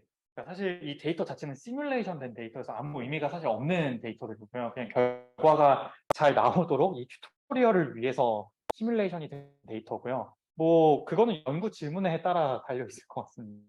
네, 이거는 근데 제가 이렇게 칼럼 이름을 지정했던 거는 좀 이 각각의 값들이 의미하는 바와 이 커저 이펙트가 정확히 어떤 걸 의미하는지를 좀 설명을 용이하기 위해서 그냥 휴리스틱하게 갖다가 붙인 것들입니다. 그래서 그렇게 이해를 해주시면 좋을 것 같습니다. 네, 네 일반적으로 그렇습니다. 네. 그 Y 베리어블이 지금 그 몇 개월 이내에 그러니까 그 약을 먹고 나서 몇 개월 이내에 뭐 우울증을 진단 받았는지 안 받았는지 여부로 이제 바이너리 코딩이 되어 있을 겁니다. 그래서 그런 식으로 그냥 이해를 해주시면 좋을 것 같습니다.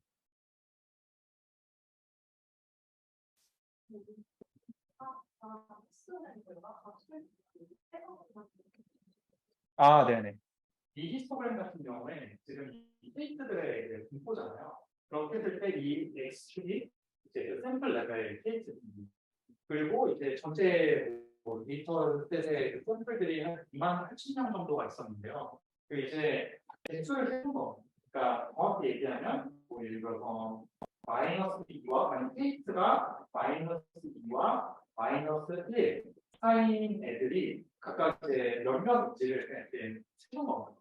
크리스마스. 그래서 뭐 이렇게 다 나뉘어져 있을 텐데 각 클래스에 해당되는 애들이 몇 명인지를 해준 거고요.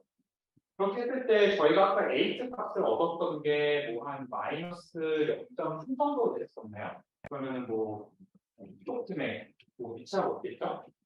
근데 이제 우리는 이 에이트를 넘어서 이 전체 X의 디스트리뷰션을 본 거잖아요. 그렇게 했을 때, 이 약을 먹고 지금 X가 포지티브인 애들은 뭘 얘기할까요? 오히려 우울증 진단 여부 값이 커졌다. 그러니까 이 약이 모두에게 적용되는 만병통치약이 아니라 그래서 이런 애들한테는 효과가 엄청 좋았다는 거예요. 이런 애들한테는 효과가 있긴 있었는데 뭐 약간 비미했다는 거고 그게 그죠? 여기 있는 애들이 좀 문제가 많이 되는 거예요. 이 약을 복용했을 때 오히려 우울증 진단이 커진 거니까. 그러면 이제 연구 질문으로 이런 걸 또 추가적으로 생각해 볼 수가 있겠죠. 그럼 도대체 여기 속한 애들은 도대체 누구길래 이 약이 오히려 역효과를 일으킨 걸까? 이걸 알아보는 게 굉장히 중요한 연구 질문이 될 것입니다. 그래서 그 다음에 저희가 할 게 이 아이들이 가지고 있는 특성을 요약해 볼 거예요.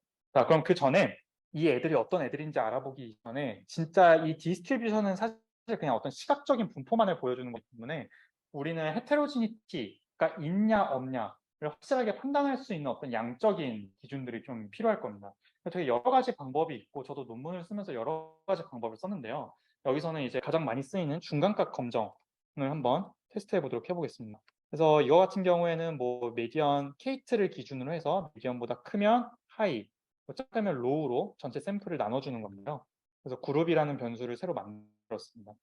그리고 이제 그걸 팩터로 만든 다음에 서머리를 해주면 뭐 미디언 값으로 했으니까 값들이 거의 비슷하겠죠? 그 다음에 그냥 간단한 틴 테스트를 돌려보겠습니다. 그러면은 지금 차이가 유의미한 거를 좀 확인해 볼 수가 있습니다.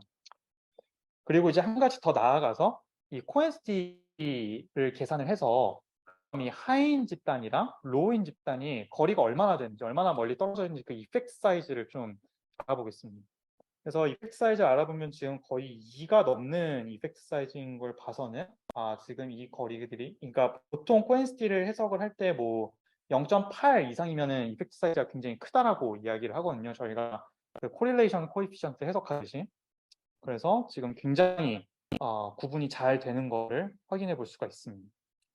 그래서 헤테로지니티가 있다라고 얘기할 수 있는 어떤 최소한의 양적 근거가 생겼고요. 한 가지 더 나아가서 이 얘를 해석하는 방식이 아까 보셨던 이 테스트 캘리브레이션을 해석하는 이 방식이 이제 이게 사실은 이 값이 이 GRF 커절 포레스트의 어떤 fit, 어떤 모델의 어떤 능력만을 얘기해 주는 게 아니라 그래서 얘가 진짜 좀 괜찮은 모델이어가지고 헤테로지니티를 파악할 수 있는 능력이 있는지 플러스로 헤테로지니티가 진짜로 보이는지에 대한 어떤 약간 프록시로서 사용이 될 수도 있거든요. 근데 이제 보다 정확한 분석을 위해서는 당연히 뭐 미디언 컴패리슨이나 이런 방식을 써야 되겠지만 뭐 이 값으로도 뭔가 헤테로지니티가 있는 것 같고 GRF가 그거를 잘 캐치를 하는 것 같다라는 식의 이야기를 해줄 수는 있습니다. 자, 여기까지 혹시 또 질문이나 뭐 안 되시는 부분 있으신가요? 네, 없으면 넘어가 보도록 하겠습니다. 자, 그리고 이제 본격적으로 그럼 우리가 관심 있을 그 변수들에 대해, X 변수들에 대해서 한번 알아보는 시간을 가져보도록 하겠습니다. 이 GRF에서는 이 Variable Importance라는 펑션을 지원을 하는데요. 이걸 이제 먼저 일단 하고 설명을 드려보도록 하겠습니다. 이 일련의 과정들을 통해서 Variable Importance라는 그냥 데이터 프레임을 하나 보기 좋게 만들었거든요. 켜보시면 이게 비슷한 결과들이 얻어졌을지 잘 모르겠는데 아무튼 이것들이 의미하는 바가 지금 저 데이터 프레임에서 첫 번째 이렇게 이것보다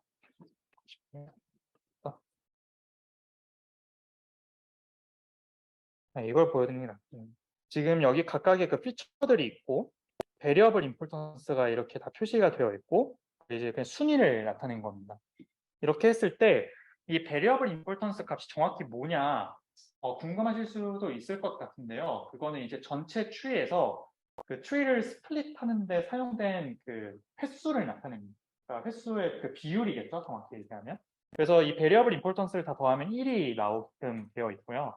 그럼 이제 좀 생각을 해보면 예를 들어서 지금 A 변수가 이 커절 포레스트를 스플릿하는 데 있어서 가장 많이 사용이 된 변수인데요.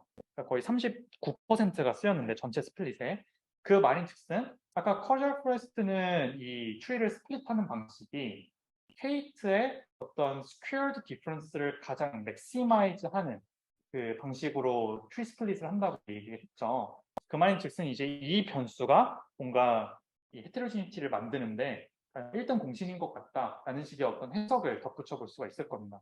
근데 문제는 이 변수가 커야 케이트가 올라가는지 아니면 이 변수가 작아져야 케이트가 올라가는지 즉 리스크 팩터인지 프로텍티브 팩터인지에 대해서는 알려주는 바가 없습니다. 사실 이것만으로 이제 어떤 내러티브를 이끌어가기는 좀 충분하지가 않고요. 그래서 이제 그 다음으로 쓰이는 방식 중에 하나가 이제 그룹 컴패리즌입니다. 쉽게 얘기해서 아까 이제 저희가 미디안 값을 기준으로 하이 그룹과 로우 그룹을 이렇게 나눴었죠. 그래서 그 그룹을 한번 비교를 해보자는 겁니다. 그렇게 해서 차이가 나는 변수들이 뭐가 있는지를 한번 알아보자는 거죠. 근데 이제 그 아까 6개의 변수 중에 나머지는 다 컨티뉴어스 베리어블이었는데 하나가 이제 그 성별이 카테고리컬 베리어블이었습니다. 그래서 일단 먼저 연속형 변수에 대해서만 t-테스트를 할 수 있도록 코드를 짰고요. 그래서 그 변수별로 t-테스트를 했을 때 그 결과들을 저장할 수 있는 빈 그 데이터 프레임을 만들어 보고자 합니다. 먼저. 그 다음에 이제 이 포문을 돌려서 연속형 변수면 t-테스트를 하고 아니면 하지 마라 라는 거를 지금 코드로 구현을 해줬고요. 그렇게 했을 때 이제 compare x 데이터 프레임을 한번 보도록 하겠습니다.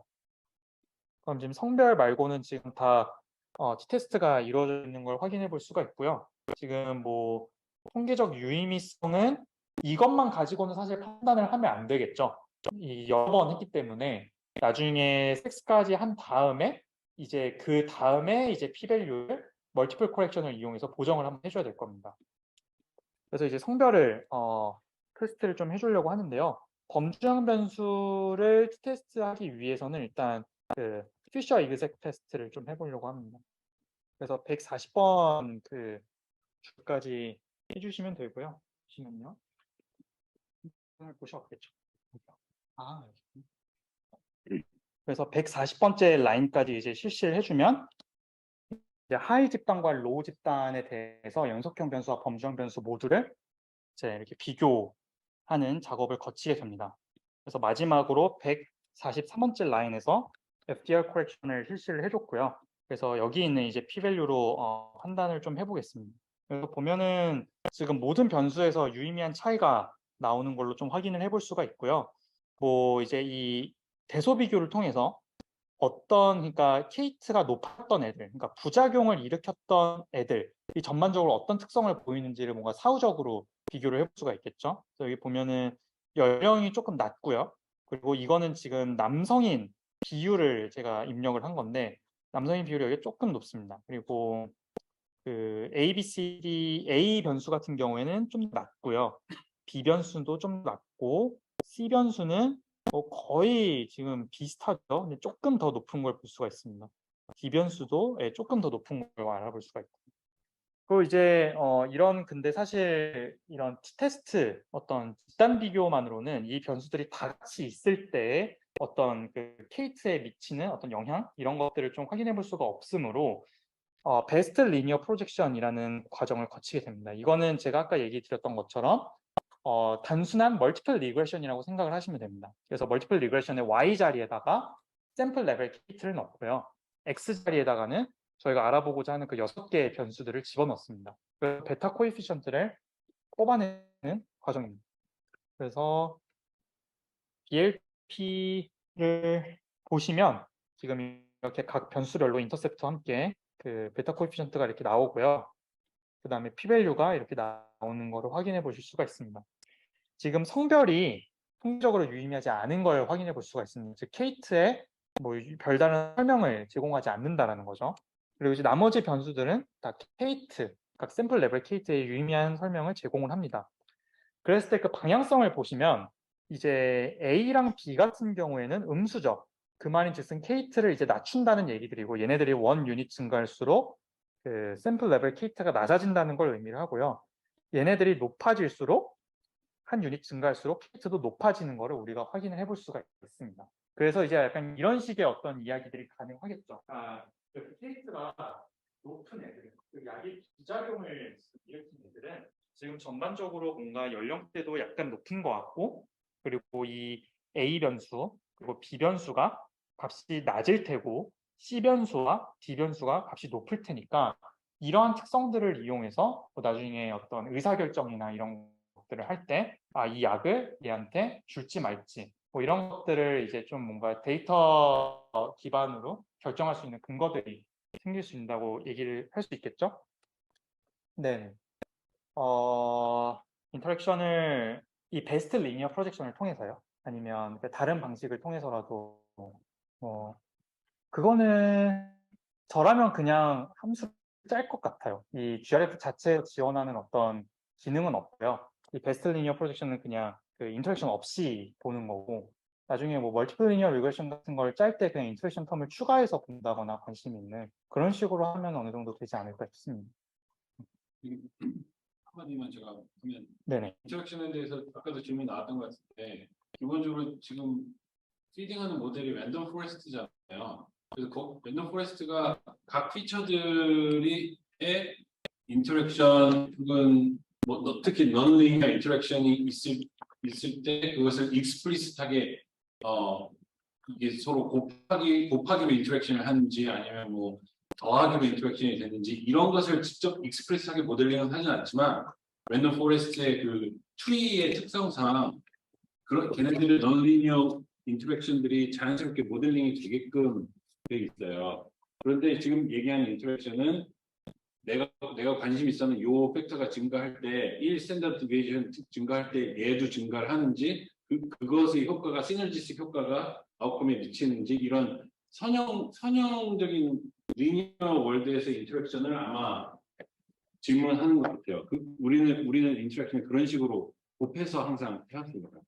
그러니까 그런 theory driven한 휴리스틱한 인터랙션이 가능할 때는 그런 텀을 만들어 가지고 그냥 넣어주면 돼요. 근데 굳이 그렇게 하지 않더라도 그러니까 그 인터랙션 그런 인터랙션 모델링의 핵심은 이 인터랙션의 효과가 어떤지를 보고 싶다 하는 거고 그게 하나의 메시지고 그런데 랜덤 포레스트는 기본적으로 모든 피처들 간에 이 인터랙션을 임플리시트하게 모델링할 수 있는 효과가 있다. 왜냐하면 추리를 여러 가지 써가지고 각 피처들의 웨이트들을 계산을 하기 때문에 그리고 그 피처들이 서로 인디펜던트 하느냐 하는 인디펜던스 어썸션을 하지 않기 때문에 리니어 모델하고는 달리 근데 그 인터랙션은 최종적인 아웃컴을 설명하는데 이 인터랙션이 도움이 되느냐, 그 인터랙션의 네이처가 무엇이냐 이것에 관심이 있는 건 아니고 아웃컴을 설명하는 설명력을 옵티마이즈 할 수 있느냐에서 사용되는 인터랙션이라고 생각하시면 되겠습니다. 그러니까 두 개가 나눠져 있는 거고 서로 다른 목적의 인터랙션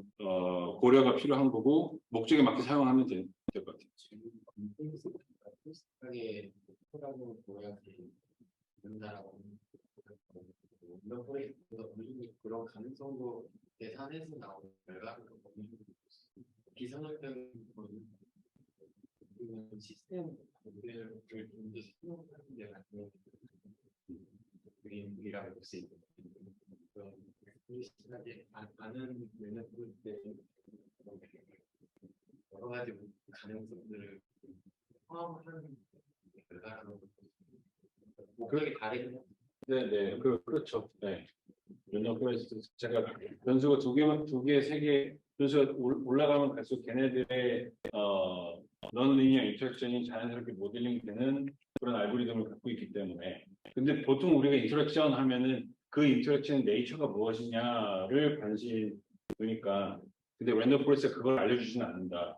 최종 아웃컴 지금 여기서의 아웃컴이 이제 헤테로지니티 모델링인데 헤테로지니티를 극대화하는 방법으로 모든 피처들의 요소들을 이용할 줄은 아는데 그 인터랙션이 뭔지 보여주진 않는다. 근데 그거 보고 싶으면 그냥 그거 모델링해서 텀으로 넣으면 될 것 같아요. 네. 그리고 그렇게 텀으로 넣을 수도 있고요. 이게 제가 예전에 분석했던 내용의 일부인데, 그러니까 그 경우 예를 들어서 내가 어떤 변수와 어떤 변수의 인터랙션을 구체적으로 보고 싶은지에 대한 도메인 놀리지가 있다면 이런 식의 그림을 좀 그려볼 수가 있어요. 그러니까 이게 그 변수 두 개고요. 제가 알고 싶은 그 인터랙션 구성하는 변수 두 개고, 이 변수들의 어떤 그 전체 그 디스트리뷰션을 5분위로 나눈 거거든요. 그래서 이제 5개의 히트맵을 이제 만들어서, 예를 들어서 저희가 알아보고 싶었던 그 변수가 아까 저희 튜토리얼에서는 6개였나요? 그렇죠, 6개였죠. 6개 중에 2개의 인터랙션을 알고 싶다면 4개를 아까 말씀드렸던 것처럼 미디언으로 고정을 시켜서 디스트리뷰션을 죽여버립니다. 그 다음에 이제 얘와 얘의 디스트리뷰션만 보존을 시켜온 다음에 그렇게 시뮬레이션 된 데이터를 가지고 저희가 학습시켰던 커즐 포레스트에 집어넣게 되는 거예요.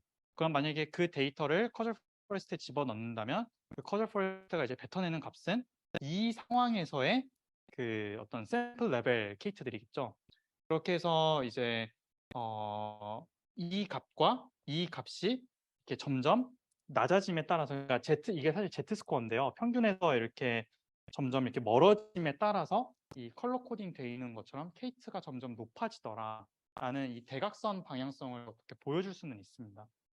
근데 이런 것들을 비주얼라이제이션을 할 수 있긴 한데, 사실 이런 방식은 인터랙션을 구성하는 변수들에 대한 어떤 이유가 있어야 되고, 왜 이거 2개를 보는지, 그리고 뭐 이런 식의 비주얼라이제이션은 2차원에서만 가능하다라는 게 좀 그렇긴 한데요. 원론적으로는 뭐 그런 식으로 넣어줄 수 있을 것 같습니다. 네. 혹시 이해가 좀 되셨을까요? 네. 네. 네. 저기, 네. 네. 네. 예를 들어 에게 이게 아주 줄지 말지 의사 결정을 하는데 결과를 확인할 수 있다라고 말씀해 주셨는데, 보통 연구에서 이런 소재가 전개를 분석하는 데 좋지나요? 아니면 이런 결과값들을 활용해서 실제로 어떤 의사 결정을 할지에 대한 기준점을 만드는 것까지. 네, 되게 좋은 질문인데요. GRF 자체에서 그런 어떤 기능들을 제공을 하진 않는데, 이 수잔 에시랑 스테판 웨이, 이 GRF를 개발한 그 연구팀은 결국에는 그 의사결정을 하기 위해서, 그러니까 아까 교수님께서 말씀하셨던 마지막 단계인 그 프리스크립티브 모델링을 하기 위해서 이런 것들을 다 개발을 한 거거든요. 그래서 여기서 한 걸음 더 나아가서 폴리시 트리라는 알고리즘을 또 하나 만들어 놓은 게 있어요. 그래서 그냥 직관적으로만, 저도 자세히는 몰라서 그냥 직관적으로만 요약을 해보자면, 이 커즐 포레스트는 지금 여러 개의 추리로 구성이 되어 있잖아요. 그 중에 가장 이제 이 전체 포레스트를 대표할 수 있는 추리를 하나를 찾는 거예요. 그럼 이제 구체적인 어떤 디시전 트리를 우리가 구할 수가 있겠죠. 그럼 그거에 따라서 새로운 데이터 세트를 넣어서 각 터미널 노드에 어디에 속하게 되느냐에 따라서 뭐 트리트먼트 이펙트가 얼만큼 될 거다라고 예상을 해볼 수가 있겠죠. 그리고 그걸 가지고 뭔가 디시전 메이킹을 해볼 수가 있겠죠. 혹시 이해가 되시나요? 네. 그 폴리시 트리를 이용하면 그 디시전 트리가 이제 딱 하나가 나오잖아요. 그러면은 아까 슬라이드에서 보셨던 것처럼 그 기준이 각각 뭔지에 대해서 명시적으로 우리가 알 수가 있어요. 그럼 그렇게 되면 훨씬 이제 인터프리터블해지는 거죠. 이제 이 디시전 메이킹을 하는 데 있어서 이 기준이 진짜 중요한 기준이구나를 모든 포레스트를 통틀어서 하나로 요약을 하는 거죠. 그래서 저도 그걸 시도를 해봤는데 계산 시간이 어마무시하게 오래 걸려서 결국 못했었거든요.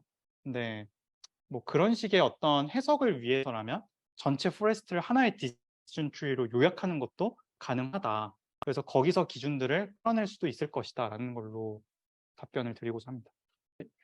그리고 또 질문 있으시지 않나요? 네. 네. 네. 바로 케이트 계산할 수 있고 빌딩 때문에 저장할 수 있고 바로 쓸 수 있는. 네네네. 그게 랜덤 포레스트의 특장점이고, 수전 에드도 얘기를 했던 게 안 들려요? 네네. 그러니까 이렇게 일단 복잡한 많은 데이터를 가지고 복잡한 랜덤 포레스트 트리를 만들어 놓은 다음에 이걸 어떻게 쓸 것이냐, 그 다음에 만들어진 트리를 새로운 데이터에 적용하는 거는 이제 되게 쉽거든요. 그리고 트리다 보니까 어떤 피처가 중요했는지, 그 다음에 일단 처음부터 이 사람이 어떤 그룹에 속한다면 그 이유가 뭔지, 어트리뷰트에 대한 거, 이런 것들을 이 랜덤 포레스트 트리가 다른 알고리즘에 비해서 되게 클리어하게 딱딱딱 알려줄 수 있기 때문에 그 다음에 일어날 디시전 메이킹, 그러니까 프리스크립션이나 파르시 인터벤션 이것과 관련된 이 모델의 인퍼런스를 되게 빨리빨리 할 수 있다. 사실 머신러닝 쓰려는 게 어려운 문제를 빨리 하려고 쓰는 거잖아요. 지금은 이제 모델 빌딩이니까 어려운 모델 쓰고 우리도 사실 그 시간도 되게 많이 걸리고 이러는데 궁극적인 목적은 들어오는 데이터 바로바로 처리해가지고 복잡한 디시전 메이킹의 어떤 패스웨이를 숏컷을 빨리 보여주려는 게 이제 목적이죠. 어트리뷰트 원하는 게 내가 원하는 게 어트리뷰트에 대한 정보다. 그럼 그것도 빨리 알려주고 그것도 인터프리터블하게 알려주고 뭐 그룹 어사인먼트다 이러면 이것도 최대한 정확하게 리니어 모델보다 훨씬 더 정확하게 빨리 알려주고 이게 궁극적인 목적이에요. 네, 혹시 또 질문 있을까요? 거의 다 와서요. 그래서 지금까지 했던 것들을 그냥 이제 종합을 하는 겁니다. 그래서 종합을 할 때 여기서 종합이라고 하면 이제 어떤 피처가 결국에 우리가 좀 주목해야 하는 피처인지에 대한 그냥 큰 그림을 이제 보여주는 건데요. 그래서 이거는 사실 GRF의 어떤 내재되어 있는 논리는 아니고 그냥 제가 만들어낸 논리인데 티어와 이제 타입을 정리를 하는 겁니다. 그래서 티어라고 하면 얼만큼 중요한지에 해당이 되는 거잖아요. 그래서 사실 이런 GRF를 이용해서 어떤 변수가 중요한지를 판단할 수 있는 그 분석 방법이 되게 많습니다. 그래서 첫 번째로 베리어블 임포턴스 아까 봤던 것도 얘기해 볼 수가 있을 테고요. 두 번째로 그룹 컴패리즌, 뭐 세 번째로 이제 방금 하셨던 베스트 리니어 프로젝션, 네 번째는 여기서는 소개를 안 하겠지만 그 아까 제가 피규어로 보여드렸던 그 유니베리어트 시뮬레이션 뭐 이런 것들이 있습니다. 이렇게 다양한 그 테스트들 중에서 결국 중요한 변수라면 그룹 간의 유의미한 차이도 보여야 할 테고 베스트 리니어 프로젝션에서 코에피션트가 유의미해야 될 테고 뭐 시뮬레이션을 돌렸을 때 어떤 명확한 그 케이트와의 어떤 패턴이 나타나야 될 테고 이렇잖아요. 그래서 이제 각각의 테스트를 통과한 개수로 저는 티어를 매겼습니다. 그러니까 예를 들어서 그룹 컴패리즌에서는 뭐 유의미한 어떤 차이를 보였는데 베스트 리니어 프로젝션에서 코에피션트가 유의미하지 않았다? 이러면 이제 티어에서 하나를 깎는 거죠. 뭐 이런 식으로 해서 티어를 할 때 저희는 지금 두 개의 테스트를 했잖아요. 크게는 이제 그룹 컴패리즌과 베스트 리니어 프로젝션을 했는데 이게 이제 그룹 컴패리즌 p-value였고요. 이게 이제 그 베스트 리니어 프로젝션 p-value였습니다. 그래서 이제 얘네 둘이 모두 다 유의미했다면 이제 티어를 1로 매기고요. 둘 중에 하나만 했으면 이제 2로 매기고요. 그리고 이제 이 경우 둘 다 해당이 안 되는 경우에는 이제 3을 매기는 거죠. 아이고. 그리고 이제 그 타입을 매기는 거는 이거는 이제 그룹 컴패리즌에서 이제 높은 집단, 케이트가 높았던 집단이 더 컸던 변수이고 케이트와의 그 베스트 리니어 프로젝션에서 코에피션트가 양수였다. 이러면은 그 케이트를 높이는 애들로 뭔가 예상이 되니까 리스크 팩터로 저장을 하고요. 그 반대인 경우에는 이제 프로텍티브 팩터로 저장을 하고 이게 테스트들 간의 그 방향성이 좀 혼재되어 나타나는 경우가 있을 수도 있어요. 그런 경우에는 이제 믹스로 저장을 해서 최종적으로 피처 서머리를 해줍니다. 그렇게 되면 이제 여기 피처에 그 각 변수 이름들이 떠 있고요. 그리고 티어와 타입들이 이렇게 떠 있습니다. 그래서 아까 성별 그 베스트 리니어 프로젝션에서 유의미하지 않았기 때문에 이게 두 번째 티어로 랭크가 됐고요. 나머지 애들은 다 이제 퍼스트 티어로 랭크가 됐습니다. 타입 같은 경우에는 연령과 성별이 좀 혼재된 결과를 보여주네요. 그래서 이런 것들을 가지고 좀 해석을 해볼 수 있을 것 같습니다. 재미난 점은 이 티어가 이게 항상 그런 건 아닌데 이게 뭐 시뮬레이션이 잘 된 데이터여서 그런지 이게 지금 성별이 유일한 티어 2 변수였는데 아까 베리어블 임포턴스를 가지면 실제로 성별이 베리어블 임포턴스가 제일 낮은 거를 압도적으로 낮은 걸 확인해 보실 수가 있습니다. 뭐 이런 식의 어떤 매트릭들을 통해서 이제 이 전체적인 분석 프레임워크 안에서 이 변수들을 우리가 어떻게 이해를 해야 되는가에 대해서 이런 식으로 요약이 가능하다라는 거를 좀 말씀을 드립니다. 그래서 각자 원하는 그 연구 주제에 따라서 아웃컴과 트리트먼트 그리고 각각의 엑스 코베리어트를 넣으면 이런 식의 어떤 발견들이 가능하지 않을까 싶습니다. 자, 튜토리얼은 여기서 마치고요. 혹시 뭐 튜토리얼 관련되거나 아니면 GRF 전반에 관련해서 또 질문이 있으시면 편하게 해주시면 되겠습니다.